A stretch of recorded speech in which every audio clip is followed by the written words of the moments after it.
Thrill Me. This show is part of the Thrill Me Podcast Network. Experience more on Facebook and YouTube. Hey everybody, welcome into the Hockey Show Podcast. I'm Nick. And I am John. Been doing some wondering this week, Nick, about where you fall on the etiquette of wearing t-shirts to concerts. Specifically, a t-shirt of a band already performing at the concert. I feel like we might have had this conversation before, or at least I've had it a lot because I don't do it. But funny you bring it up because one of the shows that's part of the Thrill Me Podcast Network, which you can follow on Instagram and also on Facebook and all of that good stuff, and on socials. One of the shows part of the network with us. There's a metal show, and he actually had Tombstone Josh talks to some rock stars and some people in bands and stuff, and asked that question of where do they stand on that. And I've kind of now taken the approach of, because I used to be you don't wear the band that you see, but since listening to his show, I've taken the approach of, you know what, you do you. It's not my thing. Yeah, kind of a who has energy to get that worked up about it kind exactly of thing. It's kind of like I saw the conversation coming up online this past week of and it spawned from football, and I think it was because of the Taylor Swift Travis Kelce thing of people somebody got agitated at the whole and I know you have this feeling we conversation when talking about our teams.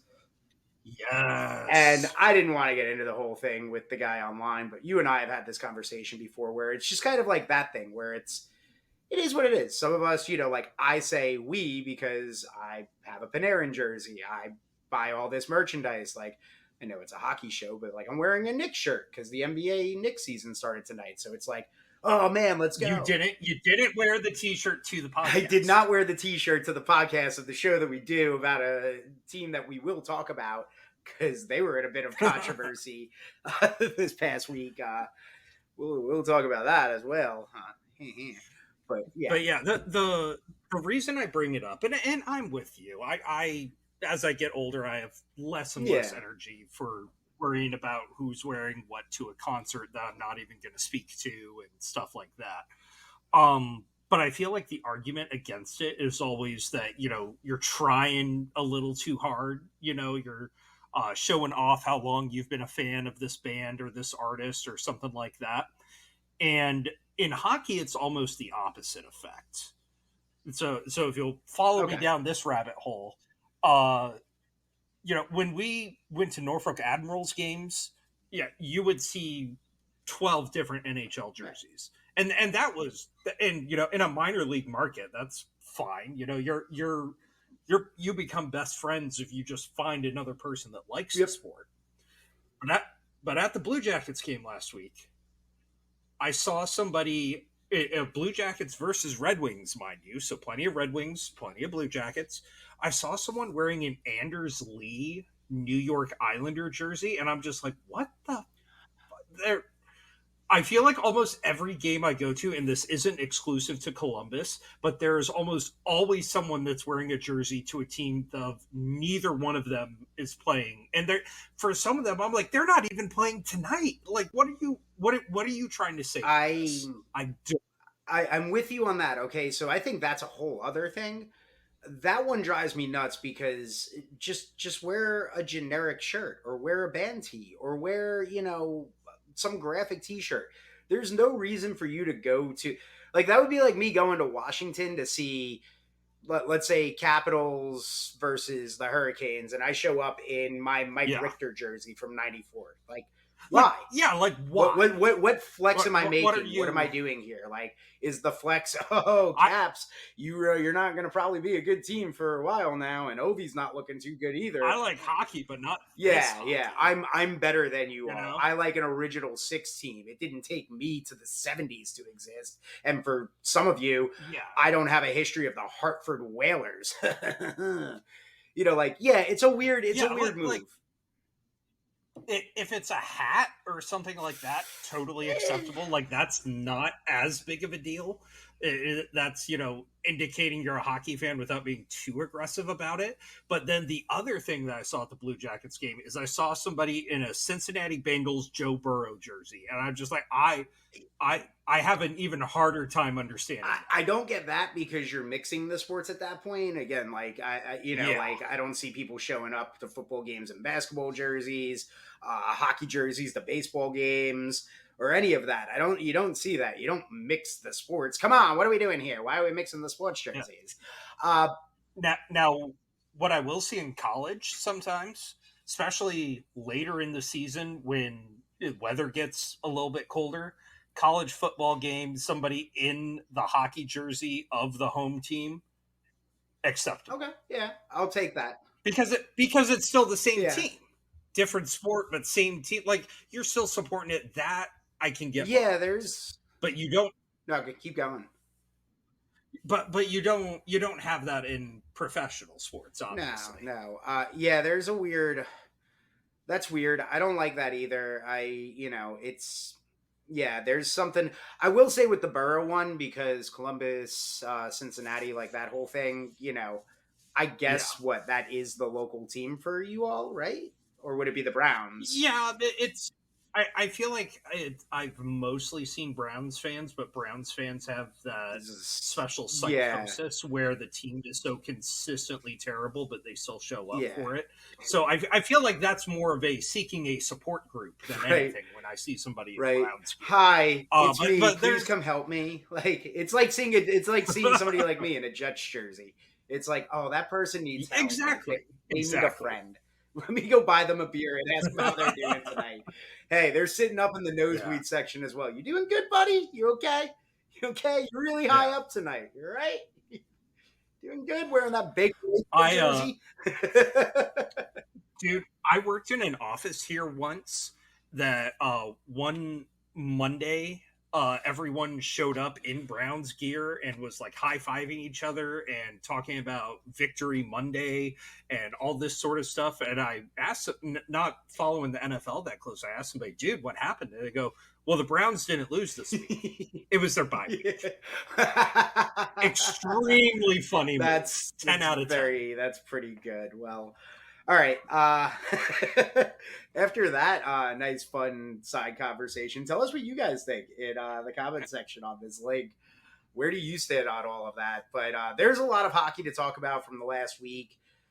Let's get into it. We pushed the recording a day because, Tuesday, I should have the date, October 24th, the NHL, for the second time ever, had 16 games. A 16-game day, and they called it the NHL Frozen Frenzy over on ESPN. So it was 12 straight contests starting on 15-minute intervals beginning at 6:30. Except for one. Yeah. But yeah, did you get to watch, how much of the Frozen Frenzy did you watch? Did you see any of the ESPN coverage? Because they were doing the triple header that included the undefeated Golden Knights hosting the Flyers, the Bruins, and Chicago. And they also had the jump over to ESPN2 with Buccigrass and Weeks hosting like a live NFL Red Zone style with hockey. Yeah. Kind of giving you the best moments. Yeah, I watched most of that. Around the third period of the Red Wings game, I kind of said, all right, I want to see how this turns out. So come on, I can tell you how it's going to turn out. Alex DeBrinket's going to do something really fucking cool. Yeah, and is somebody going to throw a stick and not get an automatic penalty shot for doing it? Wait, what happened? What did I miss? We'll get to that. But yeah, so I watched the Red Zone style coverage. I had a lot of thoughts and feelings about it. But the overall thing is I walked away from it with a very warm feeling for it. It's not perfect, but the first outdoor game wasn't perfect either. So I wouldn't expect anyone to have this mastered the first time they did it. But I liked it. I liked it a lot. And especially as someone that doesn't have a ton of exposure to John Buccigross too regularly, it was cool to see him do calling some of the games a little bit and just calling out, this guy went to Northeastern, this guy was from Arizona State. Like that's, I'm sure that could border on Pierre Maguire ish, but we know Buccigross is crazy about hockey, and it was college hockey specifically. But just overall, just a very cool thing to see. Yeah, I caught a little bit of it. I liked it. I like that idea that I just liked what they were able to do with it. You're right. There's obviously room for improvement, but like if this is a thing that they're going to kind of do moving forward, like especially ESPN, I love the fact that ESPN dedicated like 6.5 hours to hockey. Like, dude, we've always been complaining that the league needs exposure. The league needs exposure, and there's the NHL sticking on one channel 3 games through the night, and I got to see most of the first game. That was the Capitals one. I got to see a little bit of that. That game just became a bore really quickly, so I moved on to some of the other games going on. I found myself watching a lot of kind of doing the jump to, oh, what game's close, what game is late, and like that. Typically, how I would do it anyway, of like who's in the third period right now. So I ended up catching the last like 5-6 minutes of the Islanders Avalanche game, which was really cool. Watched the entire Rangers game, of course, for the most part. But then I watched until I passed out on hockey, the Golden Knights Flyers game. And when I fell asleep, the Flyers were still winning 2-1 in that. Just to wake up to find out the Golden Knights remain undefeated and knocked off the Flyers. Yeah. Or 7-0, which, if I'm Edmonton, oh God. Man, did that go? I know we talked about overreactions last week, but the fact that Vegas is 7-0, I think there's room to be like, oh shit, right now in Edmonton, especially with an injury to McDavid. Yeah. I mean, like everyone, including us, was saying the Pacific was basically a 2-horse race between the Oilers and the Golden Knights. And as things sit here on Wednesday evening, the Oilers are 2 points ahead of the San Jose Sharks, who are off to their worst start since 98, 99, I believe. They haven't won a game. 0-5-1. So yeah. So team actively tanking. If I'm, it's not quite time to panic in Edmonton, but especially with the McDavid injury, they're getting pretty close to that. But to attempt to stay on topic, attempt be the key word. I felt like there were some hiccups with the Frozen Fury. I did like being able to go back. Oh, like this happened in Ottawa, Buffalo. Oh, now this is going on in Toronto and Washington. Oh, the Dallas-Pittsburgh game just started. We're jumping over here. We're going back to Buffalo, Ottawa. I loved that. I will do that every night of the week if given the opportunity. That was awesome. I think it needs to be a little tweaked in the sense of a couple things they cut to the game like too close to something happening. So like jumping in at one point, I think they jumped in like a 10th of a second before Jeff Skinner scored. Gotcha. And I would just rather get to see like the whole play unfold and everything like that. So, but the thing that everyone likes for Red Zone, I feel like, is they don't tell you anything that's going to happen. And so obviously it's just someone's getting really close to the end zone. There's going to be a field goal, a touchdown, or a really big stop. That's a lot easier to predict than it is in hockey. But I felt like they did a really good job of sometimes jumping to starting in someone's zone, and then you just get to see a breakaway and a goal scoring attempt there going the other way, rather than, oh, it's, happening. Buffalo has the puck in Ottawa zone. Buffalo's about to score. Not always. Yeah. So I liked the way they did. Yeah, I was going to ask about that because that's the one difference is, hockey compared to football. I know they were trying to kind of do that like red zone thing, but the big difference is hockey is very unpredictable as opposed to football is, if we have any football fans listening, and if you've ever watched a football game, it is very drawn out. Very drawn out. There's 45 seconds between every play. And guess what? over those 45 seconds, they usually aren't hiking the football until about 10 seconds left on that play clock. So really you get 35 seconds between it, the whole setup. There's a lot of downtime. So it's easy for them to just be like, oh, hey, you know, the Bengals are in the red zone right now. Cut to the Bengals game and just let this play because, like you said, if it's a 1st and 10 from like the 18-yard line, I'm watching them and they're either going to, there's 3 things that happen here. Score, touchdown, field goal, or some type of defensive turnover and stop. You know, like those are the 3 things that happen there. But I get to watch that play out, where in hockey, it's kind of like oh shit, Buffalo's got it in the offensive zone. They already got 4 goals and, you know, Tage Thompson is carrying the puck. Cut to the game. Oh shit, Skinner just scored. You know, like one of those things where you don't know. Or you get lucky, you could put it over there and it's like, oh, you're, you know, or it's just passing back and forth. Like you don't know what you're going to get because it's not as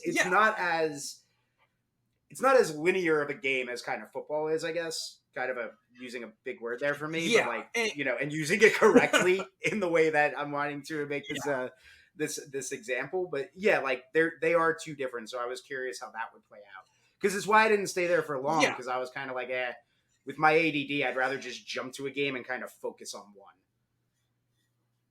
Yeah, and when they would jump to a game and there wasn't as much happening, like obviously they can't control that. That's not really on them. B, you know, they did a pretty good job of kind of reading it and being like, and something cool just happened this other place, so we're going to jump over there. I am curious to see what the players thought of it, because if you had a big game on the Frozen Frenzy night and it was going to be showed all over ESPN, that has to be pretty cool. So I'm curious to know what that is like for them.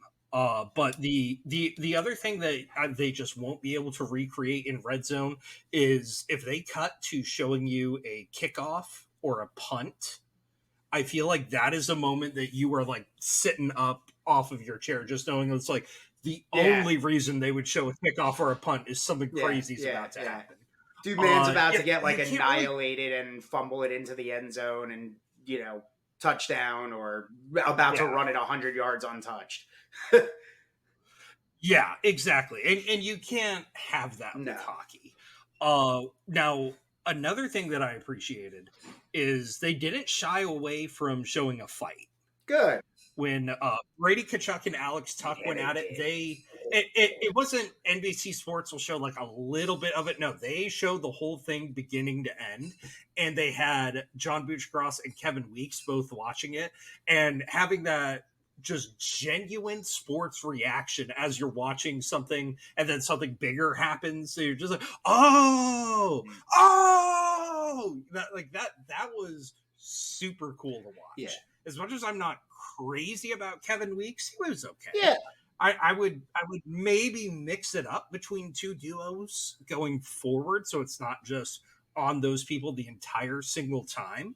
Because sticking on watching Frozen Frenzy, they had 3 commercial breaks at 2 minutes apiece, which feels pretty generous as far as, you know, at some points they're just like, okay, timeout, we're going to do this. And then if something happens during commercial, they'll open with it when they get back. But a little bit more tape delay, a little bit more variety of the personalities on there.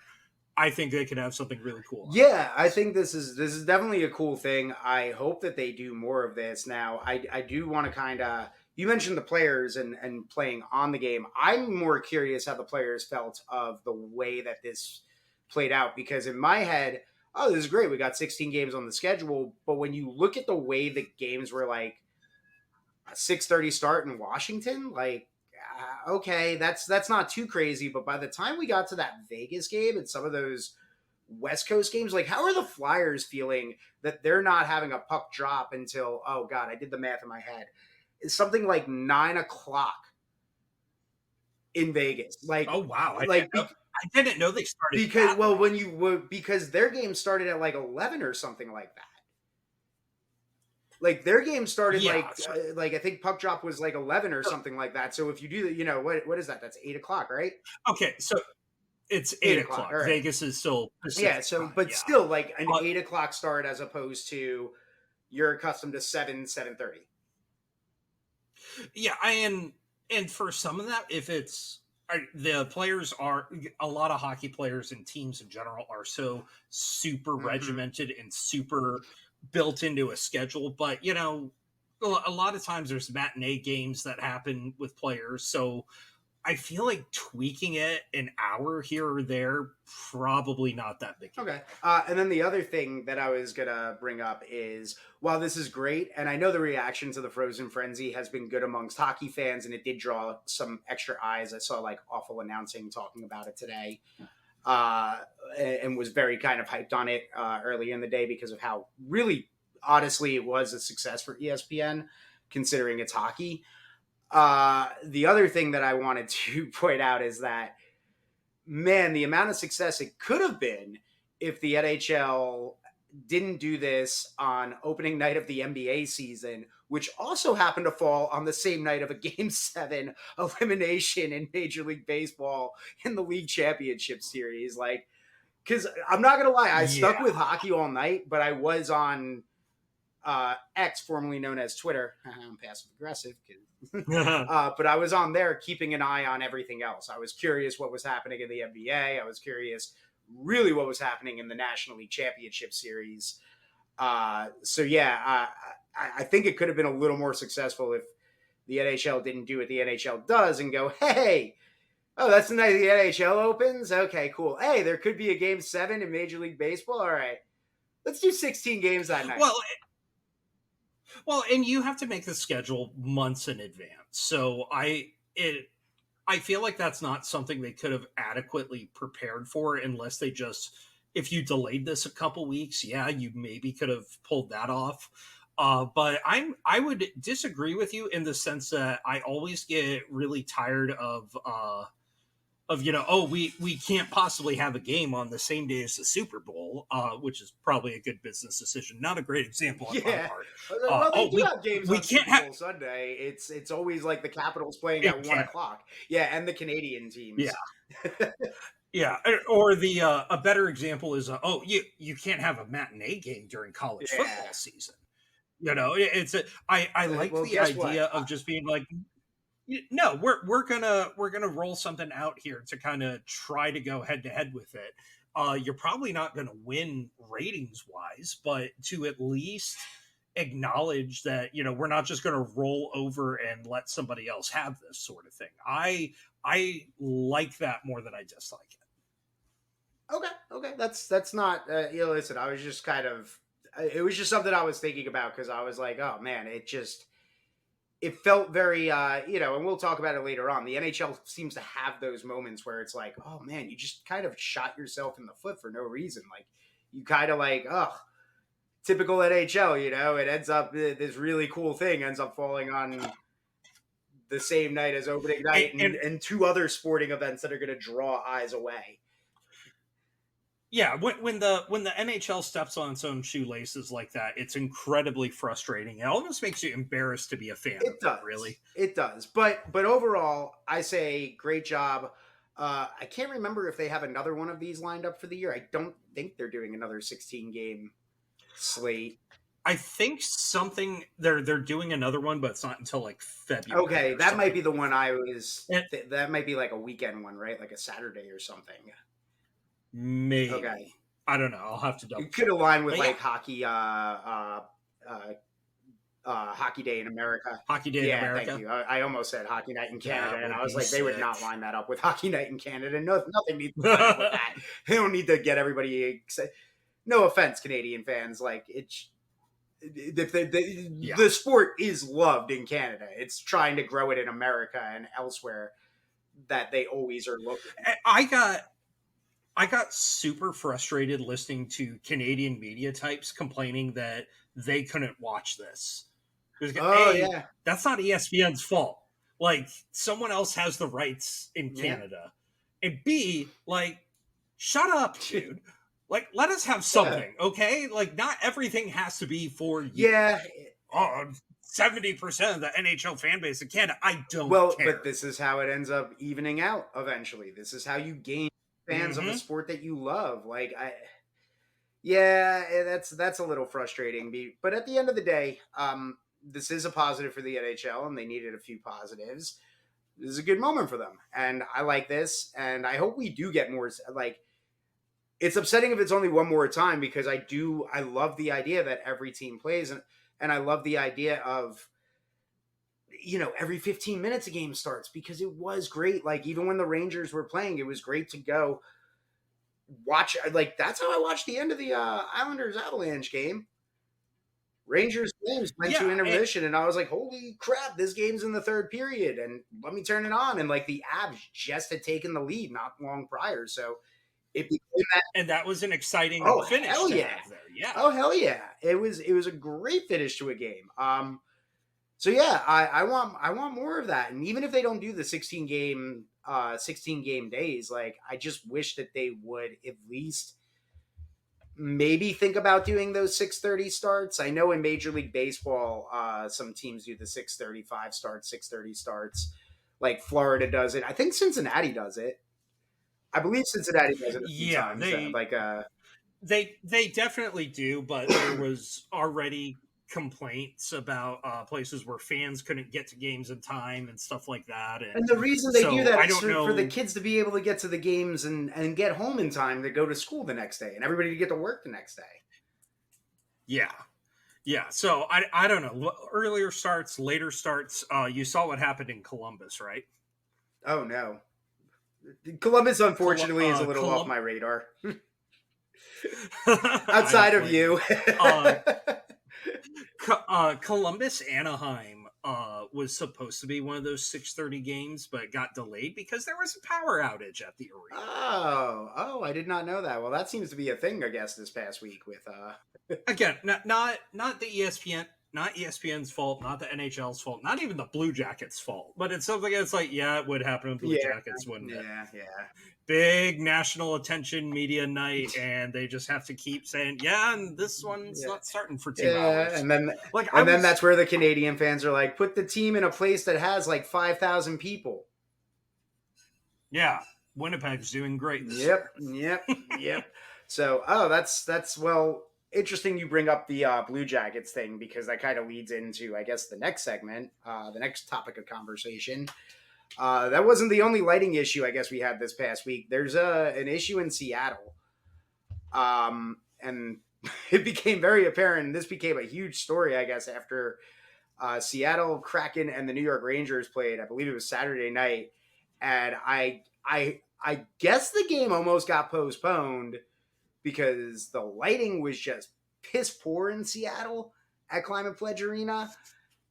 And both teams decided to play. Rangers won. There's some great quotes after the game that I know you have pulled up, but give your thoughts about this, Seattle's lighting issue.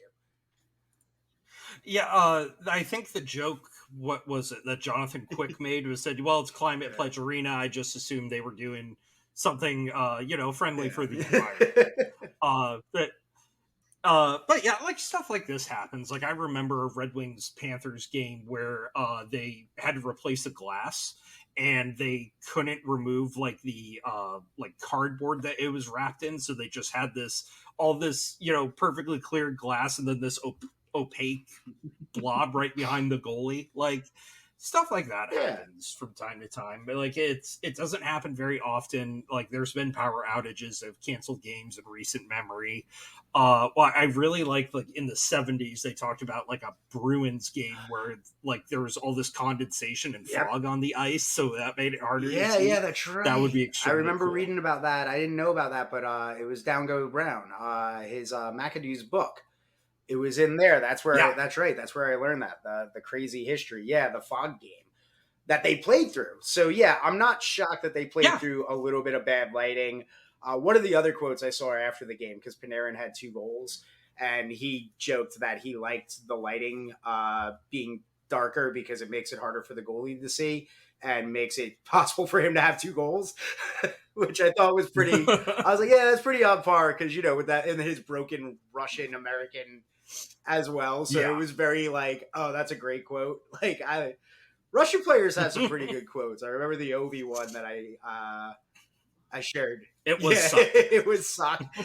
Missing the playoffs. It was suck. What? It doesn't even make sense. Like, you've been in America how long, dude? You've played here for how long? You know that's not how that's said.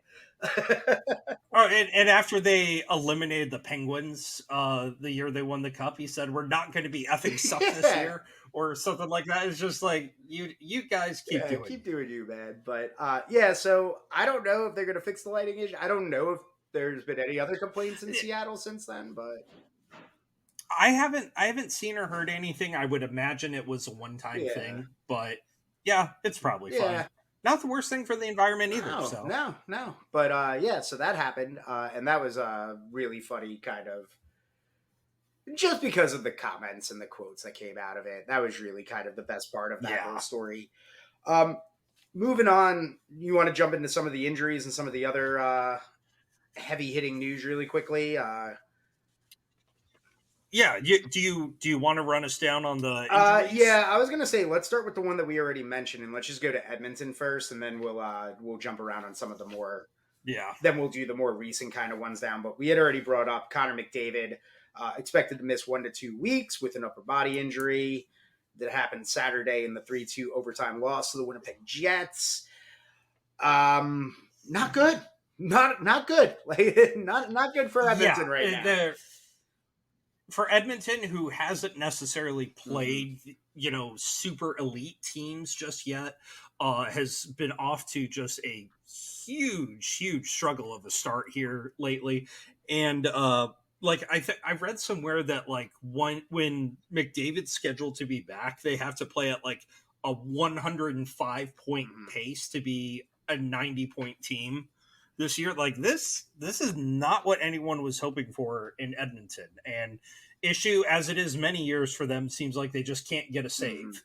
So taking McDavid out, not going to make that problem worse, but makes it a lot harder to outscore your problems like they usually. Yeah, with you mentioned it, with the start that they had, it's what I think they're 9 points now behind Vegas for first in that division. So that's like, again, it's early in the season and they can play 500 without McDavid over the next week or two. But that's not the type of start you want to have. And yeah, when your goalie's not making the saves and now you lose arguably one of the best players in the game, if not the best player in the world, that's not good. That's just going to hurt your team. Yeah. You got Leon Draisaitl. Sure, you got other guys that can score, but McDavid is truly the heart and soul of what makes that team operate. And to ask the other guys to step up when it's been a struggle this year. I mean, McDavid had 8 points through the 5 games. It's just, I don't want to have that early reaction of like, oh man, Edmonton, but I am kind of worried. It's so early. It's so early to do that, but if I had to do that for one team specifically, it would be Edmonton. Yeah, right now it 100% is them, just because of the hole that they've put themselves in to start. That it's doable. They could easily play at 100-point pace when he comes back. They've done it. It's very easy for them to do.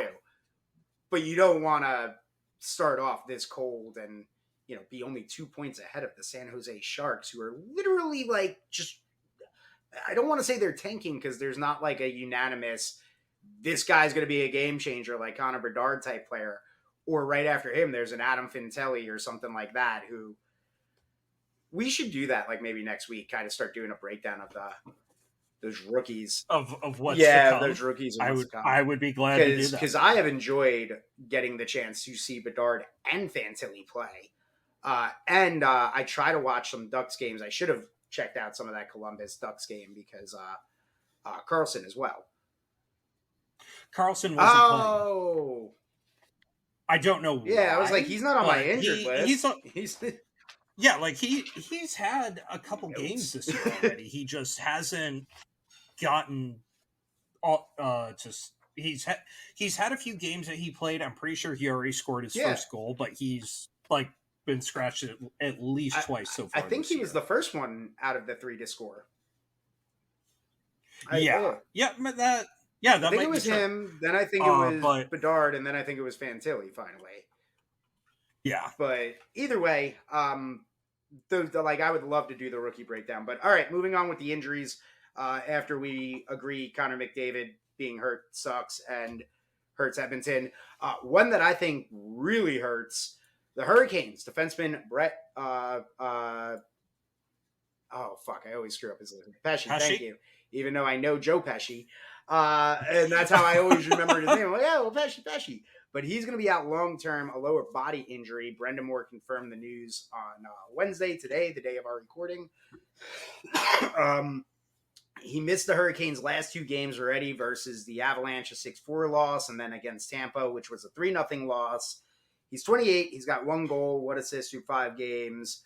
Hurricanes are 3-4 to start the year, but to me, this is a blow because they just lost one of their top 4 defensemen along with Brady Shea, Slavin, and Brett Burns. And sure, they've got Olaf there, and he's capable of stepping up. But then that leaves your third defenseman pairing as Tony DeAngelo, and I forgot who the other guy is, which means that their time is going to kind of be cut down. So you're going to be leaning more on guys like, Orlov being in your top 4. And considering as well, I don't know if you know this, I'm sure you do because you got notes, but the Hurricanes have also been allowing more goals than expected this year. The Hurricanes have allowed more goals than the Oilers, who we just finished talking about. And that was very surprising. And a lot of it has been at 5-on-5 as well. Carolina's conceded 4.49 goals per 60 minutes in all situations, highest in the league. So if you're losing one of your top 4 defensemen, yeah, you've got depth on the blue line, but that to me is probably your best defenseman. And you just lost him. Yeah, and part of what's made Carolina struggle, granted struggle's a loose term, they got to the conference finals this way, is Svechnikov is still out. So to already kind of, be operating on one leg there, and then your defensemen start going down, that's not going to be good for you. No. I do know that Freddie Anderson, he's nearing a return for them. I think he could play in the game against Seattle.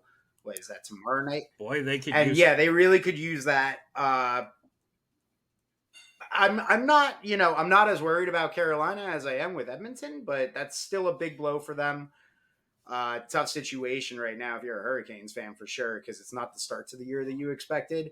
But again, we're still very early on, so I'm trying not to overreact to certain things where I see the Flyers are in top 3 and stuff like that. Yeah, and Carolina, to their credit, is still playing 500-ish hockey. They're 3-4 right now. So it's not nearly as much of a panic when you're, already 3 or 4 wins behind the teams in your division. Yeah. Moving on, the Blackhawks forward Taylor Hall, considered week to week with a left shoulder injury. And whatever, the Hawks, we know what that team is. We know they're going to, whatever. It's really more a blow to he plays on the first line with Connor Bedard, so Bedard loses. Yeah, and pretty much the entire reason they brought in Taylor Hall was to play as a bit of a mentor to Connor Bedard. But I think, the last update I saw on their lines, Connor Bedard was playing on a line with Nick Foligno and Tyler Johnson, former Norfolk Admiral. So, boy, oh boy, this is a grim looking team. That's why I was like, we're not really this one. Okay, it's an injury, but we're not going to spend a lot of time talking about Chicago because it's not this isn't like the last 2 where it's like, oh man, this could put this team in a situation where they're going to be clawing for their playoff positioning. This is okay, cool, they're going to be clawing for their draft positioning. And really, honestly, Taylor Hall being injured, I think more of trade deadline because I can imagine that he's probably not going to be around. Yes, he's there to be with Bedard, but they would be dumb to hold on to a guy like that teams are going to want to pick up for rental. Yeah, especially if you can get something for him in a season where you're probably just aiming to get Bedard someone else good to play with. Yeah. But let me double check where he is on here. He's signed through next year as well. So maybe he won't get moved at the deadline, but stranger things. What's his cap hit? 6 million. Ooh, all right, that is a little high. I mean, Chicago, I guess, could eat some of that if they wanted to at the They deadline, could. because They could. That's a it good would point. just be a 1 year thing and the half year thing. So it would be a few, like 1 something million they'd have to eat for half that contract at that point, and then 3 million the next year. That's not too bad. So yeah, that's Chicago's situation. And then the Yeah. only other thing that I had was not injury related, but it was Winnipeg Jets coach Rick Bowness taking a leave of absence from the club after his wife Judy suffered a seizure over the weekend on Sunday. That was announced on Monday. Associate coach Scott Arnold will serve as the Jets' interim coach until he returns. Judy's in the hospital undergoing further testing per the Winnipeg Jets. So that's a scary situation there. Yeah, and thankfully it sounds like she's doing okay. She's bouncing back from it, and I love seeing an organization that'll take someone that important and say, no, go take care of this. There's things that are more important than hockey for you right now. So I'm happy to see that they dedicated their last win to him and her family, and especially knowing how contentious that relationship was at the end of last season between the coach and the team. Seeing them rally around them is always nice to see. Two other things on the injury front. Patrick Laine has been put on injured reserve retroactive to Friday. You may have intentionally not mentioned them because, similar to what we just said with Chicago, may not have that much of an impact for a team that's not expected to be that good to begin with. But they also had, did a lot last year with Werenski, and just, man, they are having a hard time catching a break there. He's still considered day-to-day. I think he's just missed a number of games to where they might as well get some cap relief for it. So hopefully he's back soon. Who isn't going to be back soon is David Savard, defenseman for the Montreal Canadiens, is out 6 to 8 weeks with a broken left hand. I've broken my wrist a few times, so I know the pain of that and the frustration of trying to regain strength back in those things. In that area, that's rough. That's tough. And I guess we also didn't talk about it last week because we dropped the episode, like we recorded and we mentioned it. Speaking of the Canadians, and then the next day it was announced season's over for blanking here for a second. For Montreal, yes. Kirby There Doc. we go. Chris Weidman. Yes. Kirby Doc, done for the year. And we had mentioned it where it was like, we're not sure what it is. But right after we dropped the episode, I saw he's out for the year. So, and that's tough. Yeah, that's yeah, especially for a team that I know Montreal fans wanted to believe that there was a path to the playoffs somehow for whatever reason. But this just is huge. I mean, there goes one of your top 6 guys, one of your top 2.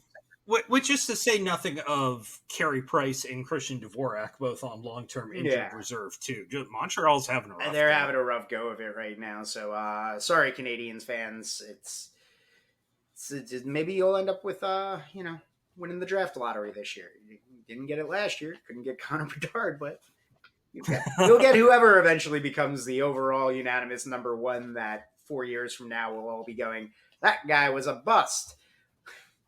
Not talking about Alexei Lafreniere or Capo Caco or anything like that. But I'm just not going to say that. Hey, Lafreniere's got 2 goals in back-to-back games now, baby. He's got like 3 goals this year as well. And he got a power play goal last night. It's weird how changing up your coach can have a huge impact on crazy enough, he did seems you see very similar to offensive zone? Peter DeBoer for me, where a lot of teams that get Peter Laviolette in there, their first year just have a huge bump to them, and it doesn't always necessarily carry over, but this is Laviolette's first year, so I wouldn't be worried about next year too much just yet. No, I'm not. No, it's all about, I guess in the Rangers' eyes, the window is the next 3 years. And it makes sense because once Shesterkin gets over 30, you kind of start getting to that, oh God window. And let's face it, Kreider and Zibanejad are old. And at that point, if Lafreniere and Kakko don't turn into true top 6 players, that window closed. But really fast, did you see the? I saw it floating around. The offensive zone percentages, teams, and who was up there because the No. Rangers were like a top 5 team, and it just caused one of those where it was funny because Rangers Twitter was like, "Oh, Gerard Gallant is never working in the NHL again," because of the drastic, like how the Rangers went from like one of the bottom offensive teams to now they're like over 50% offensive zone, like pressure, like they were a top 5, and it was like, That's great. yeah, it's like, wow, this, like you were saying, what a difference a certain coach could make. Yeah, and no Kane this year, no Tarasenko. Oh, like yes. I would say the roster didn't make any drastic changes. No. They just changed the coach there, And they brought so in over the hill it, Blake Wheeler, who, God, yeah, if that guy still is playing on that team in 2 months, I honestly didn't want to believe it, but I agree with the one tweet I saw. Who would have thought the Rangers overpaid for Blake Wheeler? And I was like, oh God, guy signed an $800,000 contract with a bunch of incentives. But you're not wrong. I'm ready for Othman.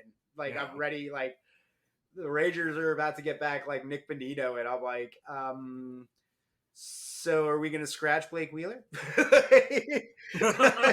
Is Pitlick going to be playing over Blake Wheeler soon? Because I'm okay with that.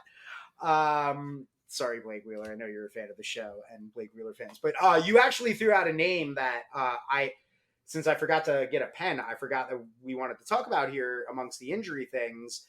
A player that's recovering from his hip shave down surgery and hip replacement, essentially. Patrick Kane. You mentioned Patrick Kane's name. Yes. And Patrick Kane, getting to that point, it was sometime in November he was expected to sign with the team, make a decision, and now a lot of rumors are starting to pop out there on who could get Patrick Kane. Yeah, there's so the 2 teams that had his name circling around at the start of the year was 3 teams actually, is your New York Rangers, my Detroit Red Wings, and the Buffalo Sabres. Buffalo Sabres just being, it's his hometown team. They're not off to a great start either. I think that's a little bit more goaltending related though. They took Devin Levi straight out of NCAA, threw him into the NHL. I don't remember. Yeah, I don't remember the last time I saw that happen, much less work out. But hey, there's first time for everything. The other teams whose name has circled up here lately, the first one is the Florida Panthers, which, if I'm Patrick Kane, I don't know how crazy I am about that idea, but they've definitely had as much success they did last year. Adding someone like Patrick Kane after jettisoning how much talent they did last year, that would be a huge help for Florida. I don't know how serious Kane would be about it, because the only word is just like Florida's made it know they're very interested, and that's pretty much been it. The other team who I think could be a much more likely landing place for Patrick Kane, and they've already been off to a really good start, so they would definitely look attractive to him, is the Dallas Stars. Oh, okay. That's not wild, because I'll be honest with you, that's not the craziest thing I've ever heard, because Dallas, that's the team I picked to win the cup this year. I like Dallas. I think that's a good fit in the sense of if he wants to go there chasing a cup. If he's looking to play top 6 minutes, that's not the place to go. If he's willing to play, top 9, maybe, power play point guy type deal, like, that's not a bad place to go. It takes a lot of the pressure off of you as well. Like, because if you go to Buffalo, the pressure is immediately on you to be the old Patrick Kane. And I cannot for the life of me believe that we're going to see Chicago Patrick Kane in his prime, because I saw a little bit of it last year. We all saw what happened last year when he was injured and the surgery he had. doesn't exactly scream, hey, this is a player that's going to be back to being a superstar. Here comes Showtime being Showtime again. It's more of a, oh God, how is this going to react to a 34 turning 35-year-old who's got a lot of miles on him already in the NHL and a lot of hockey miles on him? How is this going to hold up? How is he going to be? So yeah, that takes away the pressure. Buffalo is a lot of pressure, but I will be honest, I think that he's going to Detroit. And the start that Detroit has had 100% would make an appealing sell. Well, you have to keep in mind that DeBrincat is shooting at like 39% or something. Yeah, but yet every time I bet on him to be an anytime goal scorer, it's like the one. Not this time. I know. Every time I put him in as an anytime goal scorer, he doesn't score a goal. I'm like, really? Yeah. I've asked you to stop. I know. I have. I did, and then he scored a hat trick. I was like, what the I intentionally didn't make him an anytime goal scorer because of that. I was like, I didn't score the last time. Boom. And then it's like 3 goals. Yeah. And I was like, damn it. Yeah, but I would think that someone like Patrick Kane can look at it through an eye as critically as we can to say, yeah, Detroit's off to a really hot start. Definitely not sustainable. Probably won't end up lasting, but I'm going to enjoy it every. But I feel I can help them get over that, keep that momentum going. Because that's what I think. I think he thinks if I'm putting myself in Patrick Kane's head right now, I think he truly wants to be on a contender that he thinks he can be the game changer for. And Detroit would be one of those teams of, oh man, I round out their top 6. I can be that guy playing opposite the DeBrincat. I can play with and I can be that guy. Yeah, but the issue there is that DeBrincat's already having a bunch of success being paired up with Dylan Larkin. And last time I checked, they're still only playing the game with 1 puck. So you can't throw Patrick Kane on a line with Larkin and DeBrincat as much as it would make Larkin absolutely thrilled and expect there to be a whole bunch of offense or extra offense generated there that they've already had with David Perron or Lucas Raymond. Is that you if you go out and get Patrick Kane as the Red Wings, you're putting him in middle 6 if you're being generous, frankly. And so it's like, honestly, if playing in the top 6 is super important to him, he should go back to Chicago. That's true. Hey, they need a winger now. Yeah. Taylor Hall is injured. Yeah. But the one other team that I've seen come up here and there is Colorado. I think that could be helpful for them while Landeskog's out, but I don't know what you do once he comes back. Yeah. So, I wouldn't put money on him ending up. I mean, the Colorado one is kind of similar to like the Dallas one of I'm willing to play 12 to 15 minutes a night, not be the guy, and just try and get my name back on another cup. Like I just want to try and I'm going to a team that I know is going to be a playoff contender. And I'm really just kind of waiting to get to April and then really kind of try and turn it on. And I will say, as far as the top 3 teams go as well, I don't think the Rangers are. I can tell you this as well, even as a Rangers fan, while always the name sounds great, because you're like, oh man, Patrick Kane might be on my team. I can tell you, and it's not even based off of last year. It's just based off of the way that the Rangers are built, kind of like you were saying with Detroit. Where does he get? Because, like, at this point, you have Lafreniere playing top 6 minutes, and he seems to be doing pretty decent out there with Panarin, and Yeadle's getting 2 center minutes, and your third line is where Blake Wheeler is. So if you sign Patrick Kane, what does that mean for Blake Wheeler? Because Kane's going to then be your third line right winger. So then Wheeler becomes your fourth liner. No, that's not going to be the case. And the Rangers also have Brendan Othmann hanging out in the AHL. And a lot of the feeling out of the Rangers camp was Othmann could have made the team out of training camp. But the plan was always, we want to get him some time in the AHL first. And then we'll reevaluate. Don't need to rider him. And then there will be a reevaluate. So if you are going to go that route and reevaluate, why do you want to logjam that position again with a guy of Patrick Kane? Like, there's just, to me, there's no, like, it's a stay away thing. That's not what you need. That's not the player you need on your team. Yeah, I almost wonder if he just sits back and waits to see if a team has a significant injury to their top six and feels like he can fill in there. It'd be crazy to see him in Edmonton, I but could see it though, but like uh, I could see a situation like yeah, that where he picks a true cup favorite. Hell, maybe not the Devils, but I was like, I could see him taking a low term contract to play for a team like that. But the Devils are, where would he play on the yeah, Devils as well? He's going, fourth line, exactly, or you're bumping somebody that deserves the time down, which is just going to be stupid. exactly. So it's something to watch. I mean, we're getting close. Like it's crazy to say, we're getting close to Patrick Kane's decision. He's on the road to recovery, and all eyes on Showtime because until I see him play a game, I'm just kind of like, this is now a mid tier guy. He's a mid tier winger now. He's not Yeah, Showtime anymore. and that probably should be how it gets treated, but it's fun to It celebrate. is. It is. It is. Uh, moving on, the NHL.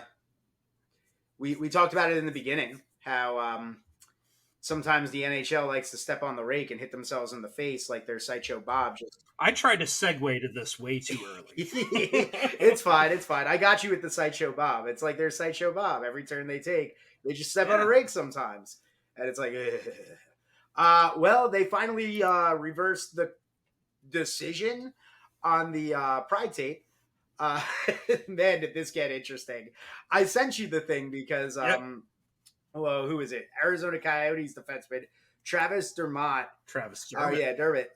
Became the first player to openly defy the ban. He wrapped the top of his stick with rainbow colored tape during the club's 2-1 victory over Anaheim at Mullet Arena.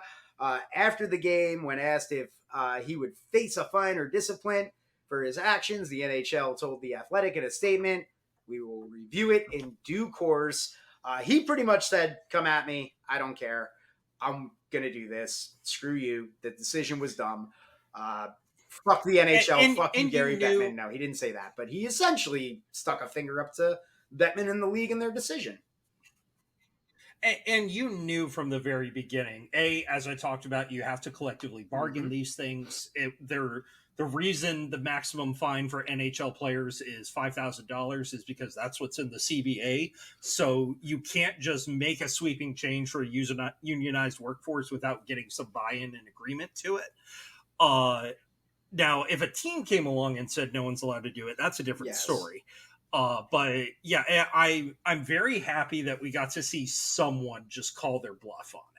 And that was something that you and I, we didn't talk about it on this show, but that was something you and I had discussed just through text, through messaging, and all of that. Where you're like, somebody's going to defy this, right? And who's going to be that player? Who do we have the money on? Since I'm a degenerate gambler these days on sports, really bad. Who do we have the money on to be the first one to do it? And I don't think anybody had it coming out of Arizona, but it happened. And you're right. He called the NHL's bluff. And in the process, that caused the NHL to then say, hey, we reversed the decision on the Pride tape. Players can use the tape for social causes after they talked with the Players Association and the Player Inclusion Coalition. So cool. Listen, that's a jersey we should all buy. That's a guy that, if you support that cause, that's a guy that went out of his way and said, I dare you to fine me. I dare you to punish me over this, because like you said, if he got punished, the Players Association would have been all over that. And those Kachina jerseys look so nice. You don't have to twist my arm to get me to buy one of those. Did you see what Brian Burke said? No, I'm sure he had a great... I've told people before, especially if I have like a customer that's upset at me, I'm like, look, man, I used to get screamed at by Marines. Like, you're really not going to move the needle for me. I'm a little afraid of Brian Burke. He straight up said, anyone gets fined for it, I'll pay it. Oh, that's awesome. So always a guy to walk the walk and put his money where his mouth is. But they talk a little bit about what the path going forward is going to be. And so, now naturally the NHL is like, yeah, we encourage players to wrap sticks or use, Yeah. express themselves in causes they support with pride tape, which means this has to cut both ways. If there's a player that does it like the Russian flag or something, we don't have to like it, but we have to say, well, this is a consequence of that. Mm-hmm. What I think the path forward would be, and stop me if I told you this last week, is just having one home game each year the team dedicates to player social causes. And then, if a player, wraps his stick in pride tape or camo tape or has Hockey Fights Cancer skates that game, like the rules are a little more relaxed there, kind of like what the NFL does, where they have a game or two each year that you can have whatever you want on your jersey. Yeah, or whatever. I was trying to remember if the NFL did that or if it was the NBA. I know Major League Baseball did it with the Players Weekend or whatever, where it's like they can put whatever their nickname is can go on the jersey, and then you find out that baseball players are just not creative and have some of the dumbest nicknames. That would not work in hockey for the same reasons. Yeah. But personality, what's that? But then if you create an environment like that where players are encouraged to do something like that, maybe you're going to make sure the sticks go up for auction afterwards, and then players get a little bit of a platform too. It's like, oh, why did you decide to go with this military charity that you want to show support for, or whatever it ends up being. That could be a better way to go about doing this. And then when a player does show support for something, it's not the same compulsory thing that you see with Pride Nights, first responders nights, Hockey Fights Cancer, things like that. So maybe there's a way for everyone to win in this. I like that idea. That's a good idea. It's almost like, Gary Bettman should listen. Well, if you like that, you're going to like my idea for the Okay, yeah. Explain this to me, because I did not see this. I did not see this on The Athletic, which is where I get my news. So, so for the last couple of weeks, a lot of hockey media personalities have talked about the idea of decentralizing the draft. And usually when a lot of insiders all happen to be doing this at the same time, it means that the NHL is kind of trying to take the temperature for it, see what fan reaction is like, get a little bit of a feel for it. So instead of having a host city that does it, the big complaint is that it happens so close to the start of free agency. It's really hard to get everything turned around in time. So their idea is to just get rid of the draft event, and instead, everyone's gonna be able to have draft parties in their home cities where they can make money. And then just, maybe they'll have all the rookies at a central location as they get drafted. I don't know about that part as much. But that's what they're talking about doing with the draft, which even though they sell tickets for it, frankly, isn't a big marquee event. You'd have to be a real hockey sicko like yours truly to be interested in going to something like that. Or me constantly sending emails. Can I please cover this? Yeah, and even then, there for every Connor Bedard draft, there's a Nail Yakupov draft. So some of what they've talked about for it is, teams' big complaints are about having to fly everybody in to do it, and which is what, $40,000 for a team that's pulling in millions. The Maple Leafs are $1 billion franchise. That's really going to set them back. The draft, I don't think so. And for all this stuff, you want to bring all your scouts together anyway. So whether you're bringing them together in your city or a destination city, like, who cares? It's stupid. What I would like to do is I want to ask you about cons, Nick, because you're a person, I believe you've attended a Comic-Con. I've attended a few, yeah. You've attended Awesome Con as well, which may not be as well known as the Comic-Con, but it says to me that when you put together big conventions like this, you get a lot of interest, even if it's a smaller regional thing. Like there's a Tidewater Comic Con that gets people to go to it. We need HockeyCon. HockeyCon. Wow. You know what? Just a convention that's just celebrates around the sport, makes it a big fan event, and the draft can be part of that. This would turn it into an actual money-making enterprise, and rather than, because I don't think you would have any problem finding 100,000 hockey sickos like us, especially if they're flying in from Canada, that would have interest in going to a thing where, you know, Jaromir Jagr's on hand signing autographs, and there's going to be Eric Lindros is doing it, and those Winnipeg fans is Quebec City. Yeah, whatever. And so, sorry, they don't have a team anymore. I keep forgetting. Yeah, but you get what I'm saying. Like, you throughout all of Canada anyway. Fuck it, Montreal fans, Toronto fans. Oh wait, not Toronto fans. He played there for a year, so now he's good. Yeah, but basically like the Fan Fest at the All-Star Game, but an event in the summer for hockey. I like that. I think this could be so cool. I like that. Is that if you feel like the draft isn't, you know, being a big enough draw, then let's expand it and add a whole bunch of other shit to it. That's a really cool idea, because you're right. Like if it's like, hey, this is there's a 3-day thing going on.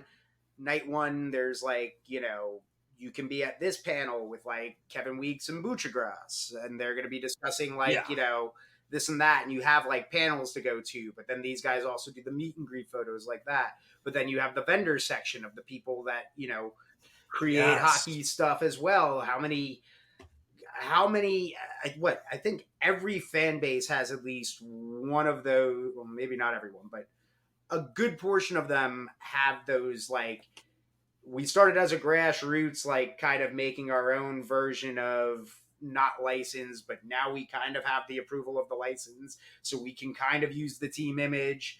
And then some, you know, like every fan base has that version of things. I know the Rangers have one. I think the Red Wings have one. I know the Islanders have one.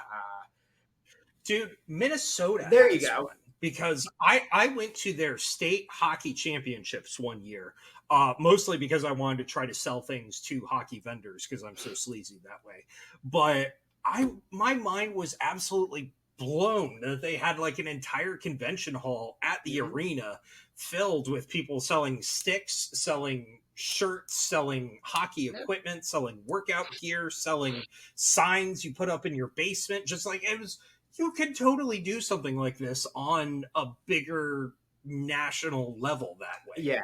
And it's not that hard to picture that a lot of people would just make this a yearly event in whatever city you decide you're hosting. Yeah, because you're right. Like if you're pulling in Jagr, like imagine I can picture this event, maybe not the first year, but I can picture this event like being one of those where it's like come to a panel where you're gonna have Jagr, Mario, and Gretzky all on stage together talking. Oh, dude, I want to be at that panel of what was it like, you know, in the early 90s? You know, what was the rivalry like between Gretzky and Lemieux? What was this, you know, like just hearing those stories of that. But granted, again, the issue is, I said it before, personality.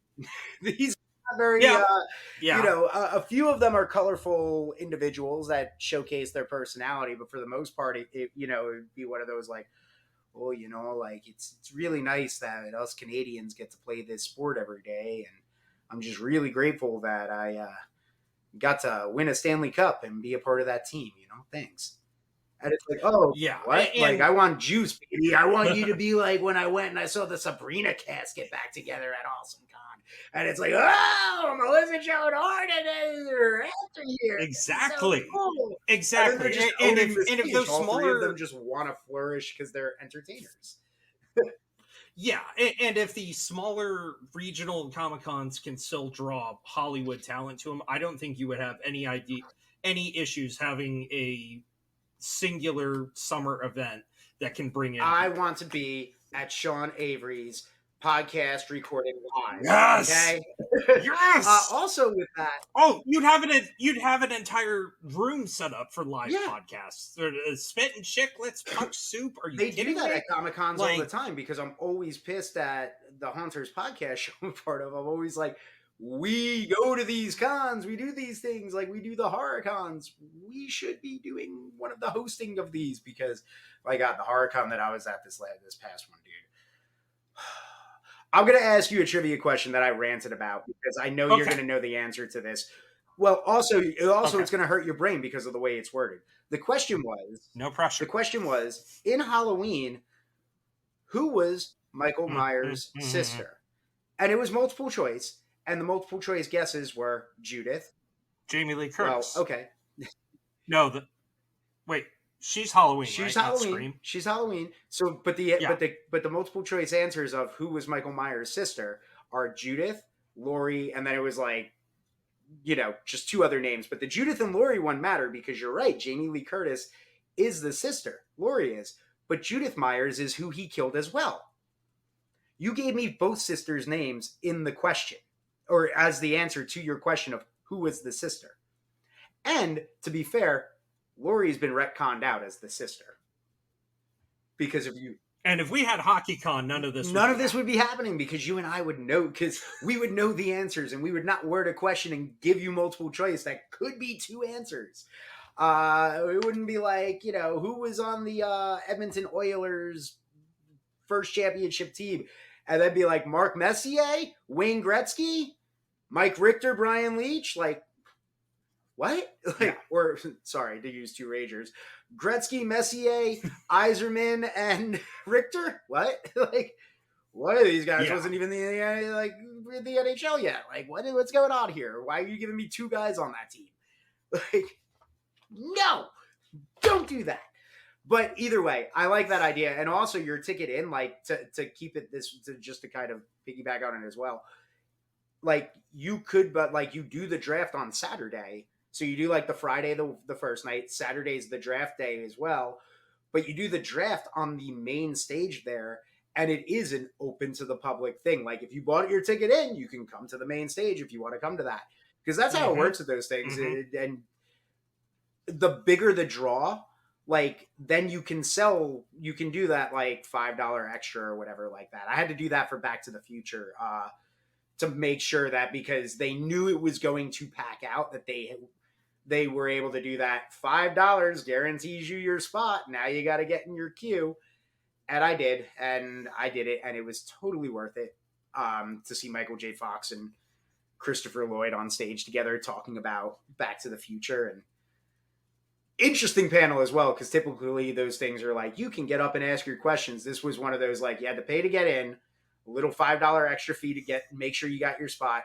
And if you wanted to ask a question, you had to send it in for it to possibly be read.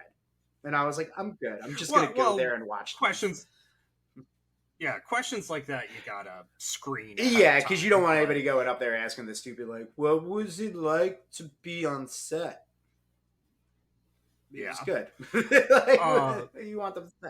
But yeah, you could really take this idea. You could. And part of what screwed things up for the draft this year, I think a lot of people just have bad taste in their mouth because apparently there was a lot of travel nightmare issues related to bad weather on the East Coast. Nashville as well. And yeah, well, and it was also on a Wednesday and Thursday because they couldn't get enough hotel rooms because it was the height of Bachelorette season. Yeah, it's Nashville. It's always Bachelorette season. Exactly. So that's why I say let's just pack this thing out, make it a big marquee event that places are really going to want to end up seeing, and it will give hockey fans an excuse to travel together, do something in the summer, and the NHL will make money hand over fist. I like that. It's much better than what my idea was, which was just we should just have the GMs all go sit in a hotel room somewhere and just do the draft. Which is exactly. I was like, let's just revert it back to the way it used to be. Just send the GMs into a room and stay at the Ritz, order your, and just make picks. And then pick some random guy in the ninth round. Just make up names. Exactly. Hey, actually, and let's really go back. The draft continues as long as people are still picking. So it doesn't matter. Doesn't matter. One team could keep picking and do it for like 15 rounds, baby. Yeah, Nick really got into the Down Goes Brown book this week. You sparked you jolted my memory. I was like, oh yeah, I remember I read that book a while ago. Yeah, that's right. Yeah, that was a pre-COVID read. Yeah, so naturally you want to talk about how Gordie Howe was supposed to be a Ranger then, right? Oh, no, I'd rather talk about Joe Sakic and how he almost became a Ranger, but Harrison Ford in the damn movie Air Force One went on to be a blockbuster success, which prevented Sakic from signing with the Rangers because all of a sudden the Avalanche had a little bit of money they could spend on Sakic. People don't forget. They don't. Well, also, I will never forget that because Joe Sakic was one of my favorite fucking players. I love. If he didn't play for the Avs, he would have been one of mine. He was amazing. He was, dude, growing up playing hockey, modeled defense after Brian Leach, trying to be that two-way defenseman, modeled the goaltending. People might think it was Richter, but I modeled my goaltending after Ron Hextall. I loved Ron Hextall, dude. I thought Ron Hextall was the shit.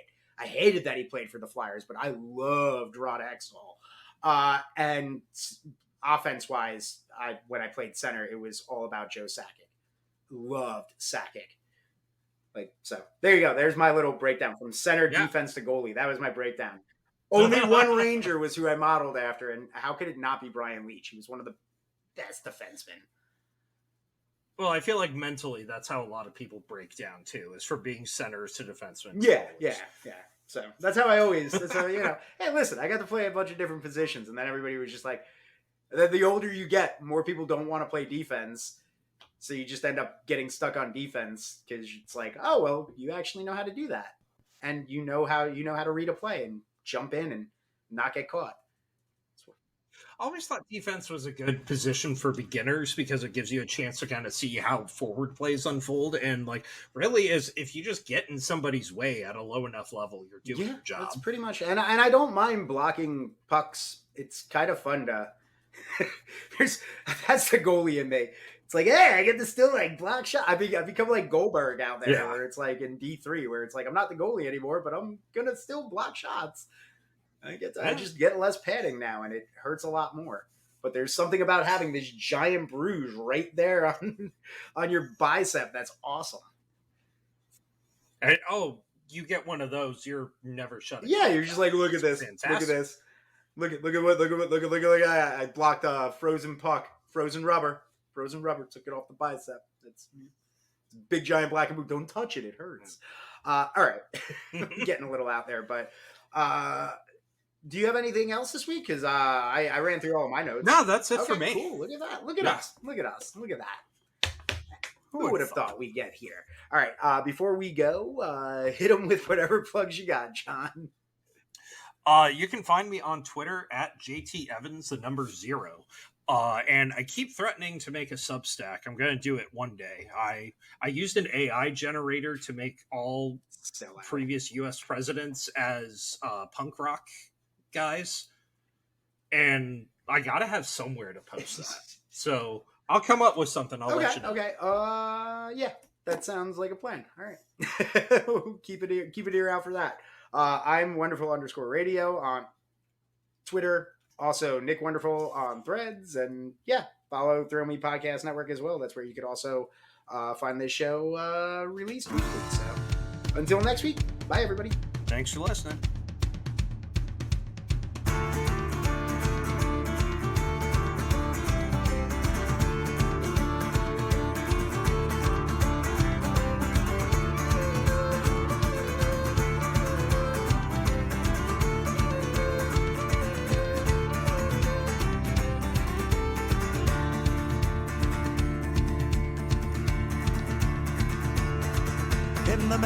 Of May, from me home I started, left the girls, a tomb was nearly broken hearted, saluted father dear, and kissed me darling mother, drink a pint of beer, and tears and grief to smother enough to reap the corn, leave where I was born, cut the stop the thorn of banished ghosts and goblins, brand new pair of brogues, rattling all the bugs, frightening all the dogs, on the rocky road to Dublin, 1, 2, 3, 4, 5, on the hair a turner down the rocky road, all the way to Dublin, whack for all the dog.